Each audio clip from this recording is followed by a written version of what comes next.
chapter number 3 of Mudaliar and Menon's clinical obstetrics. So, this chapter 3 is about physiology of ovulation and menstruation.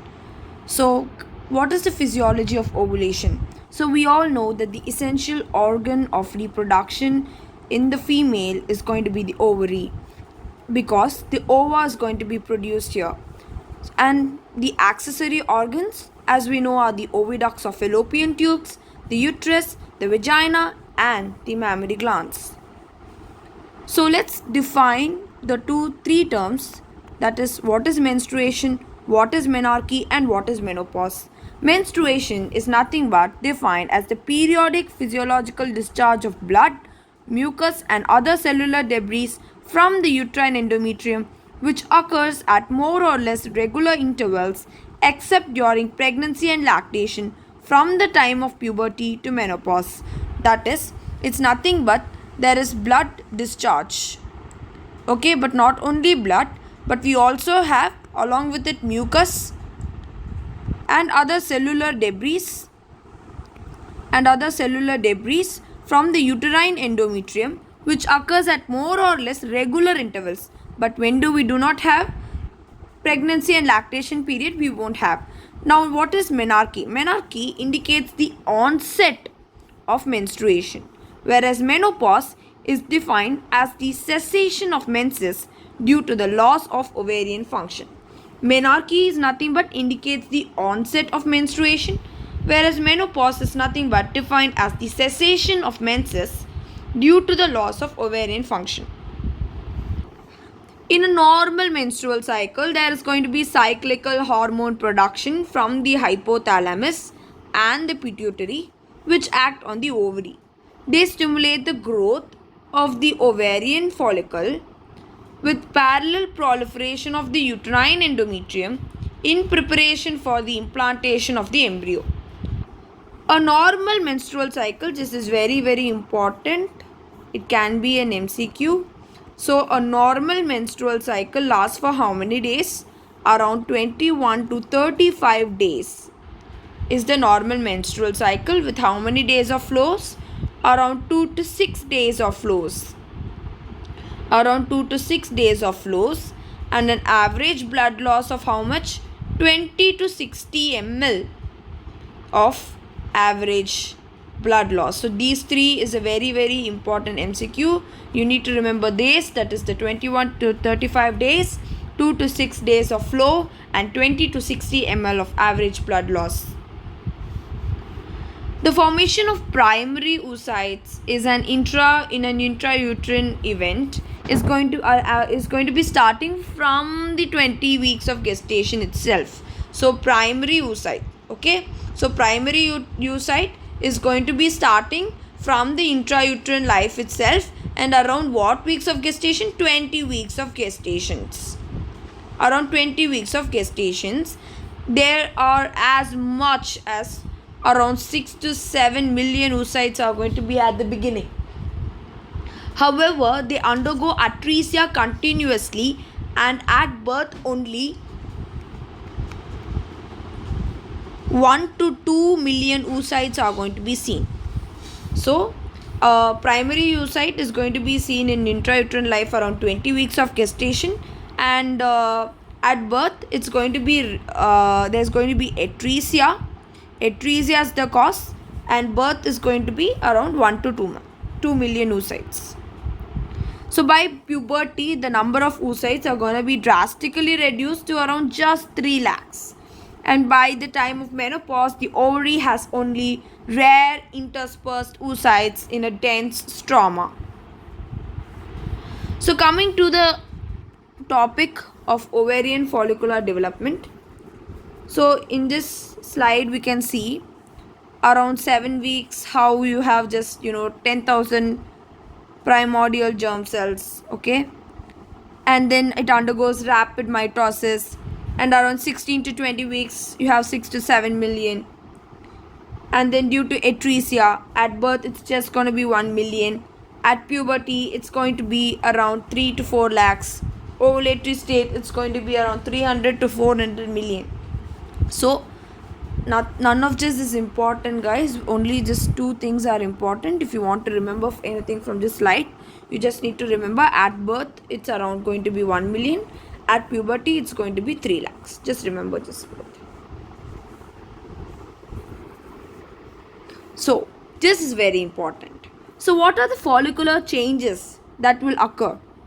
So follicular changes is, first you need to know follicular development. What is follicular development? It's actually a very dynamic process that continues from menarche until menopause. So initially there is going to be a gonadotropin independent recruitment of primordial follicles, after which the FSH hormone will act. First there is going to be a GnRH.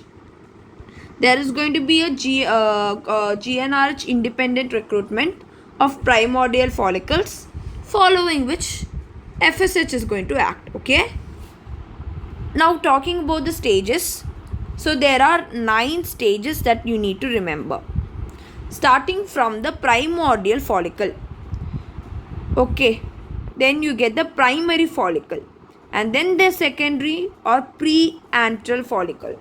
And then the very important follicle which you should never forget is the antral follicle, also known as the Graafian follicle. Then there is going to be selection of a dominant follicle.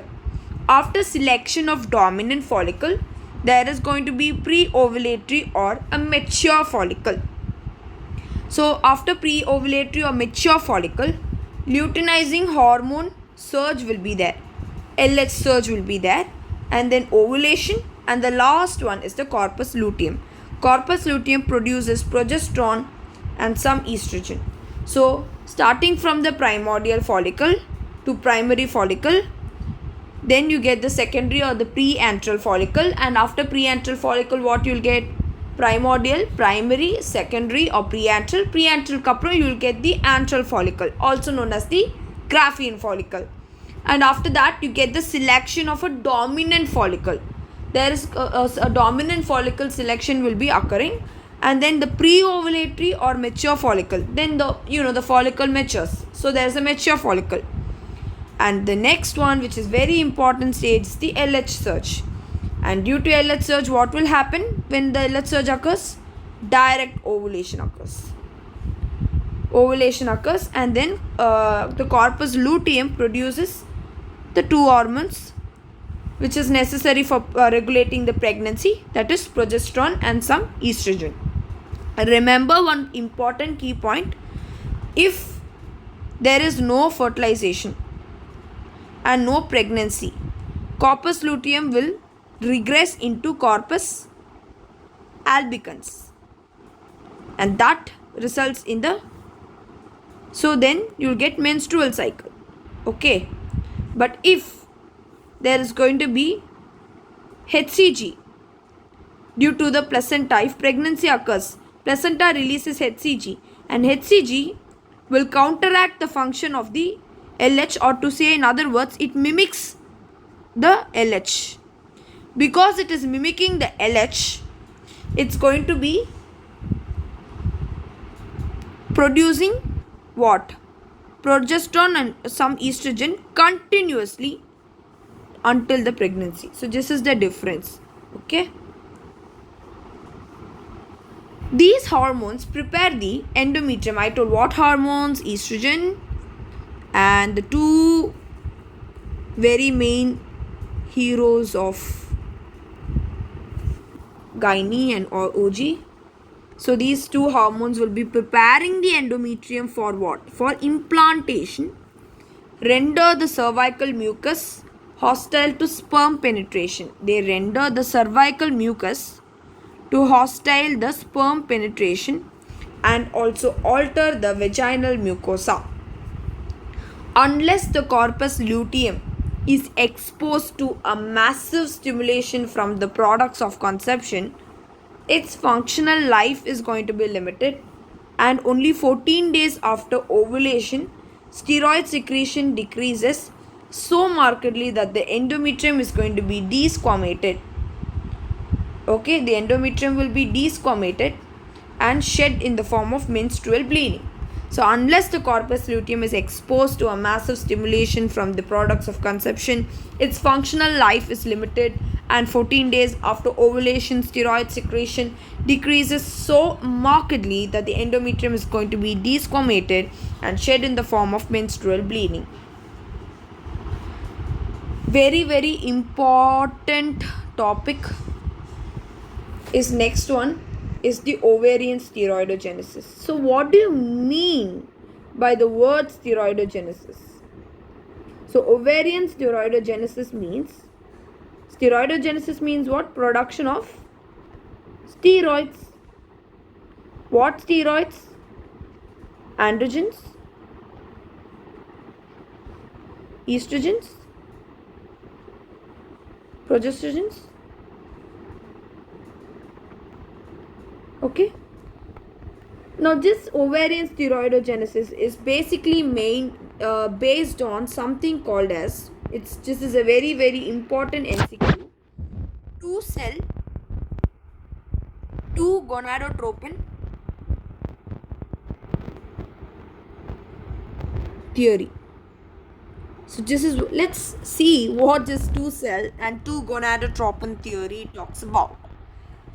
So what it says is, there is this basically you have this theca cells, okay? These are the theca cells. There is theca externa and there is a theca interna, inside which you have the granulosa cell, inside which you'll be having the oocyte cell. You have the oocytes. So this is a mature follicle. What I'm drawing is a mature follicle. And what is this? This is your theca cells arranged in 2 layers, theca externa and theca interna. And this is your Graafian follicle. And this one over here is your oocyte. So what this 2 cell 2 gonadotropin theory talks about is, first, the theca cells, what it has? It has something called as the LH receptors. Very, very important. So, the theca cells possess LH receptors. The LH stimulates the theca cells to produce the androgens. This is the concept. So, what happens is, the LH hormone, so luteinizing hormone, right? Luteinizing hormone, it acts on these LH receptors, and where these LH receptors present? Over the theca cells.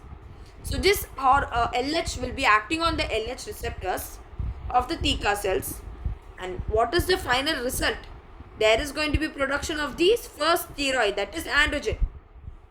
Okay, so androgens, you have 2 androgens, basically the androstenedione and testosterone from cholesterol. This is all not very, not much important, but just remember the concept that LH will be acting on some receptors called as LH receptors present over the theca cells, and when they act on theca cells, they will be producing what hormone? Androgens. This is the only key point that is to be remembered here.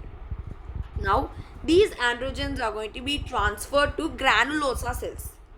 So, these androgens are going to be transferred to granulosa cells. That's the next clue. From theca cells outside, all these androgens are going to be transferred into what cell? This is the main hero here. So, this is the granulosa cell. Now, the FSH. The FSH stimulates the aromatase activity of the granulosa cells. Now, after going into the granulosa cells, what does the FSH do? We saw what LH does.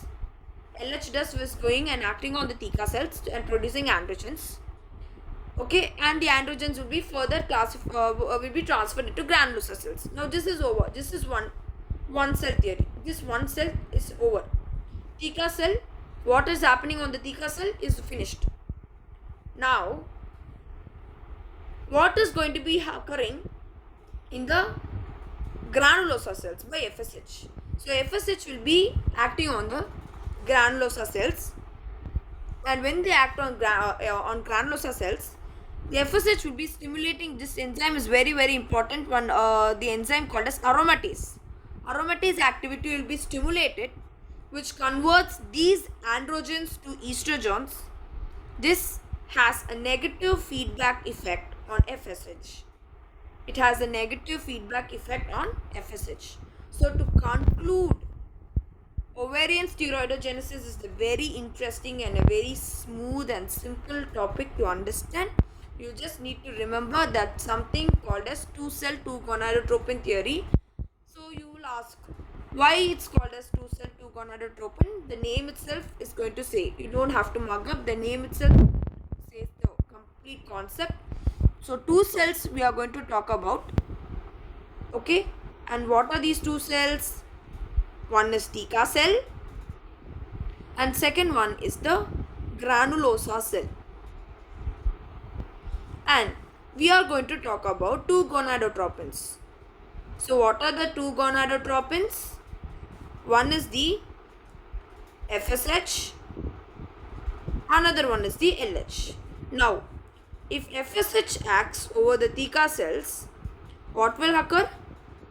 Androgens will be produced. If FSH acts on the granulosa cell, what will occur? Aromatase activity will be stimulated. If aromatase activity is stimulated, it converts all the androgens that is already sent by the LH via the Theca cells to the granulosa cells. Okay, see, LH will go to the Theca cells, and Theca cells you have the LH receptors, and therefore androgens will be synthesized. So androgens, now next what will it will occur? It will be transferred to the granulosa cells that are inside. After that, the FSH will be stimulating the aromatase activity. So FSH aromatase activity will be in the granulosa cells, converts all these androgens to estrogens. Okay, and finally it has a great negative feedback effect on the FSH. So this is the concept, never to be mugged up. The name itself says two cells, two gonadotropin theory. So next concept. Thus, with the continued follicular growth, FSH levels start falling. Only the follicle with the most FSH receptors, the dominant follicle. So what is what is the meaning when you say a follicle is a dominant follicle? So we say a follicle with most number of FSH receptors is going to be your dominant follicles. So only the follicle with the most FSH receptors, the dominant follicle, is able to survive. The others all will be undergoing atresia. So only the follicle with the most FSH receptors, the dominant follicle, is going to be able to survive, and the others undergo atresia. This process continues till a single dominant follicle remains and is ready for ovulation. So this process continues till a single dominant follicle remains and is going to be ready for ovulation. The rising estrogen levels produce a positive feedback effect on LH secretion and induce LH receptors on the granulosa cell. Okay, so what is a dominant follicle? The follicle with the most FSH receptors is a dominant follicle. Only why are we focusing only on the dominant follicle? Because only the dominant follicle will survive. All the other follicles, whatever the other follicles are, it will undergo atresia. So this process continues till a single dominant follicle remains. Okay, and that dominant follicle will be released as ova during ovulation. Okay, is ready for ovulation. Okay, ovulation is nothing but the process of release of ova from the ovary. And what will be forming the ova? Mainly the dominant follicle. So the rising estrogen levels all will be producing a positive feedback on the LH secretion, and it will increase the LH receptors on the granulosa cells, and this process continues. So again, this is a slide that is showing about dominant follicle, ovulation, progesterone 5 to 10 nanogram per ml. Oh, this is important. This can be an MCQ. So, what is the MCQ here? How many nanogram per ml of progesterone? How many nanogram of ml of progesterone supports endometrium? This is my question. Okay. So how many nanogram of progesterone can support endometrium? The answer for this MCQ is right here, 5 to 10 nanogram per ml of progesterone supports the endometrium. 5 to 10 nanogram per ml. So here progesterone 1.5 nanogram per ml and LH surge is going to be there. So when does LH surge occurs? This is another question MCQ. So LH surge occurs when the progesterone is going to have around 100 to 200. So simple tactic, generally to support an endometrium 5 to 10 nanogram per ml progesterone is going to be enough. Just remember, into 10 times is required for an LH surge. So 10 into 10 times is going to be 100. This is how we can remember. 100 nanogram 100 picogram per ml. 100 picogram per ml is this is nanogram. Remember guys, this is nanogram and this is picogram. So that's the difference here. So yeah, next negative feedback on LH we saw. Nothing else is important, just like let's go. So in the absence of pregnancy, the corpus luteum regresses after 12 to 16 days 12 to 16 days to form corpus albicans. Okay, so this is an MCQ. So corpus luteum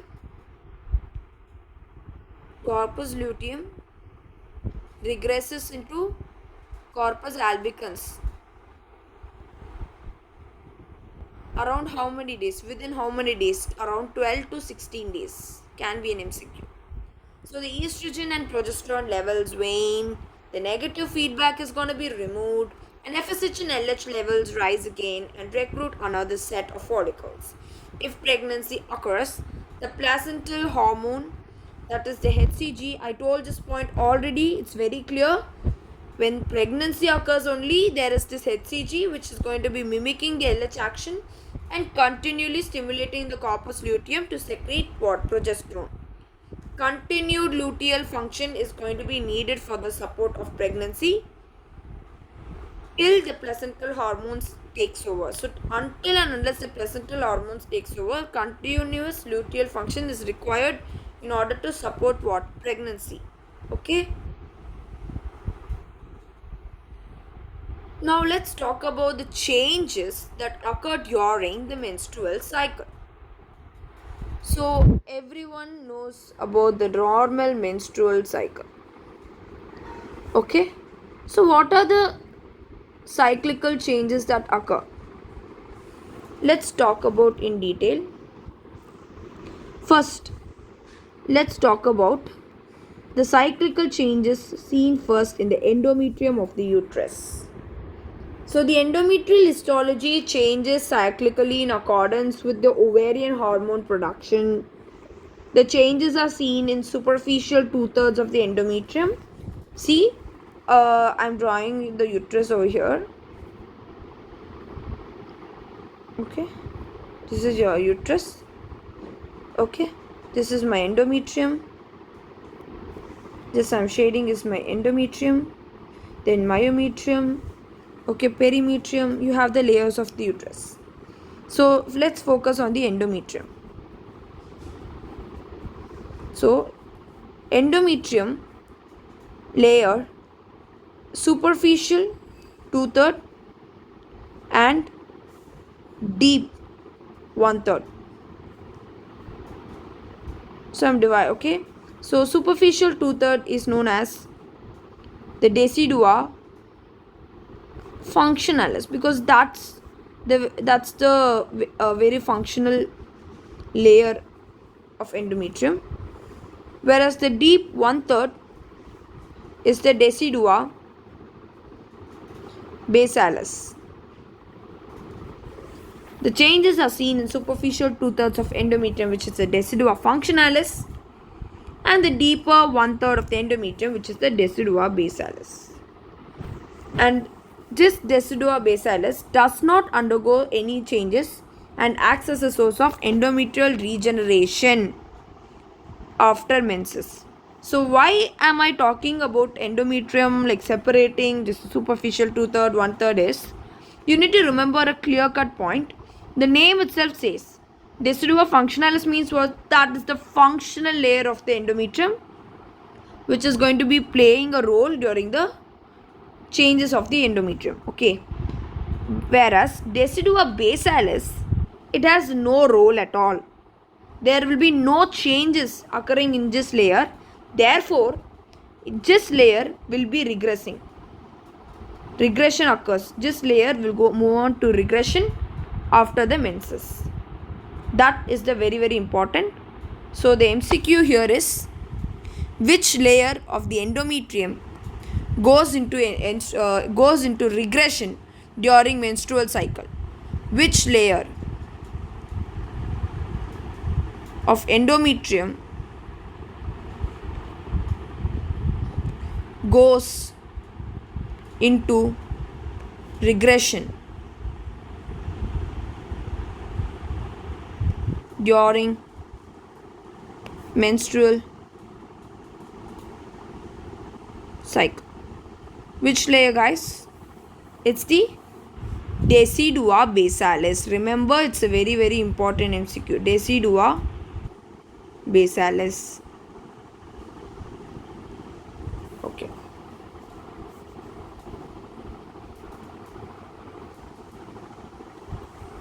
So coming to the two phases of the menstrual cycle. So what we finished, follicular phase is done. Okay, menstrual cycle, follicular phase we finished very pakka. Now moving on to the proliferative phase and the secretory phase. The proliferative phase, when does it begin? It begins after the menses. There is going to be a progressive mitotic growth of the endometrium in response to rising levels of estrogen. So the endometrial glands change to long tortuous structures with a pseudo stratified pattern. Okay.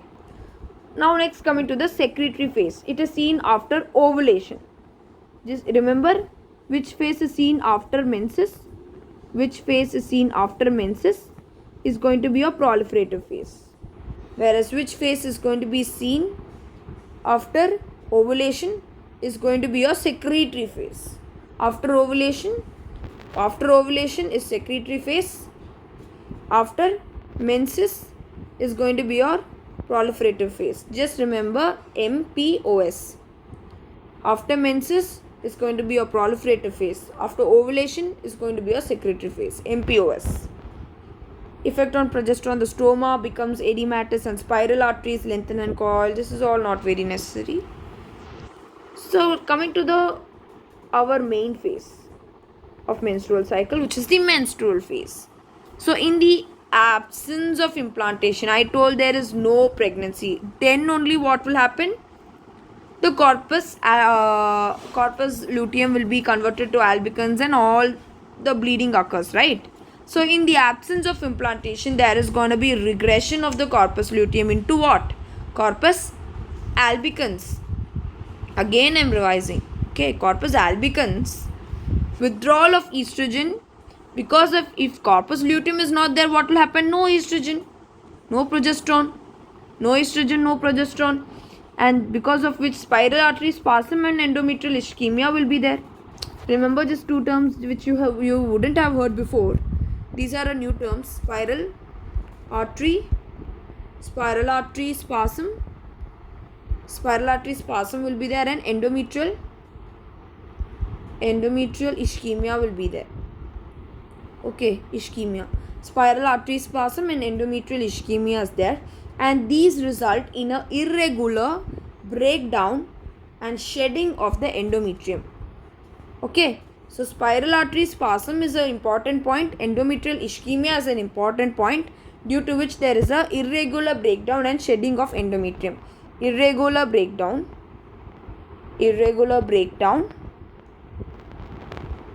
and shedding of endometrium. Remember what endometrium? Decidua endometrium. Decidua basalis endometrium. Decidua basalis endometrium.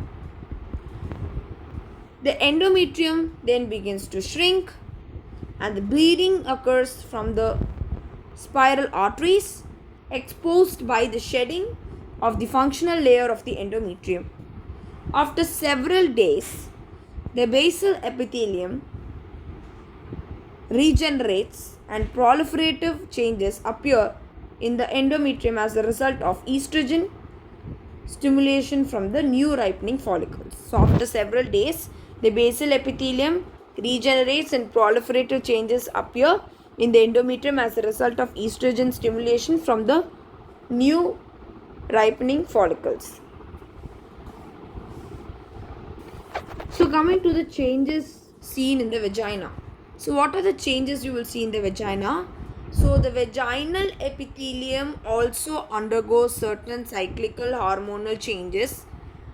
Okay, and these can be demonstrated by the vaginal smear. So most students, what they think is, during menstruation there are only endometrial changes. That's how, all students we have learnt, like so far from our what to say, 9th and 10th.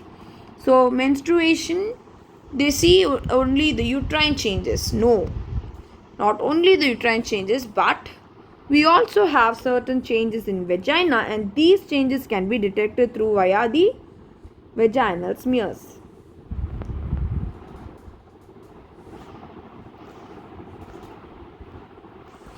So let's talk about the changes in the cervix. Is a very, very, very important question. A very important question in common MBBS final year students, for MBBS final year students. What are the changes in the cervix that you can see? So just after menstrual bleeding, the cervical canal appears to be closed, and the cervical secretion is also not very copious.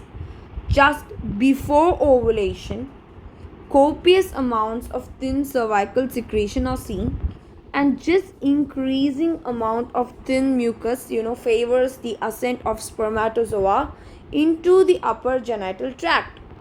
Okay, so just before ovulation, so after menstrual bleeding, the cervical canal seems to be closed. Okay, and therefore not copious. There is no copious secretions. Whereas just before ovulation, there is going to be copious amounts of thin cervical secretion seen. This increasing amount of thin mucus favors all the ascent of the spermatozoa into the upper genital tract. Just before ovulation, what is happening? There is going to be a copious amount of thin cervical secretion, and this increases thin mucus that favors the ascent of the spermatozoa into the upper genital tract. Now it's very, very important MCQ, guys, very, very important. Its spin barkite or threadability or fern pattern is going to be noticeable at this time, and is going to be considered a presumptive sign of ovulation. Very, very important. What is the presumptive sign? MCQ. So the MCQ question asks here, what is the presumptive sign of ovulation? So, the presumptive sign of ovulation is nothing but a term called as spin barkite. Spin barkite. Remember, you should never forget this MCQ. Spin barkite, or also known as threadability, or a fern pattern is seen, okay, during ovulation. Very, very important. What is the presumptive sign of ovulation? Spin barkite or threadability or fern pattern is the answer for this MCQ. This is a very, very important MCQ. What is the presumptive sign of ovulation? Spin barkite or threadability or fern pattern. A few days after ovulation, the amount of cervical mucus decreases. Coming to the last topic, end topic of this chapter. What is it? Neurohormonal control of ovarian function. Neurohormonal control of ovarian function. The hypothalamus secretes the gonadotropin releasing hormone, also called as the luteinizing hormone releasing hormone. Okay. So first, what? At the top you have the hypothalamus. See, this is your hypothalamus. Okay. This is your hypothalamus, your anterior pituitary, your posterior pituitary. So from hypothalamus, what is the hormone? GnRH. Okay. Also luteinizing hormone releasing hormone, which is a decapeptide. It is released as a pulsatile fashion seen. Just remember these two things, GnRH and LHRH, just these two terms. What happens is these two hormones control the secretion of these two things. Okay. Via the anterior pituitary or LH, via the posterior pituitary the FSH, I guess.